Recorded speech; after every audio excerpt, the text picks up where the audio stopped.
Valorizzare il territorio, far conoscere il Veneto in tutte le sue peculiarità, fare crescere il sistema delle professionalità e delle maestranze. In sintesi, veicolare il vero Veneto nei film, nelle fiction, nei documentari, al di là degli stereotipi del passato.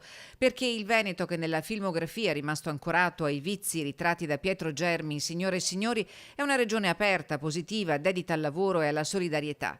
Parola di Cristiano Corazzari, l'assessore regionale alla cultura, artefice della nascita di Veneto Film Commission, da oggi operativa e con una propria personalità giuridica.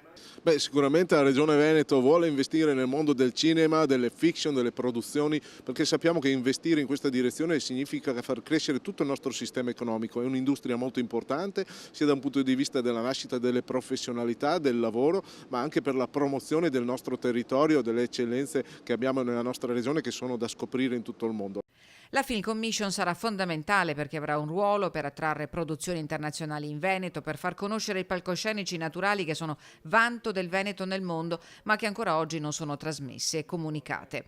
Con un occhio di riguardo alle professionalità, agli attori veneti, a chi lavora nel mondo del cinema, che in Veneto deve trovare ulteriore occasione di crescita. Fare sistema, fare rete sono le parole d'ordine di Fondazione Veneto Film Commission. Valorizzare le risorse locali, qui parliamo anche di formazione di attori, di registi, insomma, quindi con dei corsi professionali ad hoc e oltre ad aiutare le imprese locali, portare dall'estero le grandi produzioni.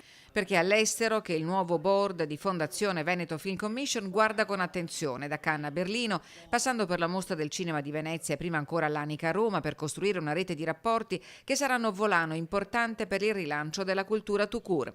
Oltre al presidente Luigi Bacialli, in consiglio d'amministrazione siedono il consulente editoriale Giacomo Brunoro, Cecilia Valmarana di Rai Movie, l'imprenditore Vittorio Dalleore e Giulia Lavarone, ricercatrice all'Università di Padova. A sostegno delle produzioni cinematografiche la Regione ha destinato 5 milioni di fondi comunitari. Approvato anche il primo bando che mette a disposizione 1.350.000 euro per sostenere fiction e animazione e 150.000 euro per la produzione di documentari e cortometraggi.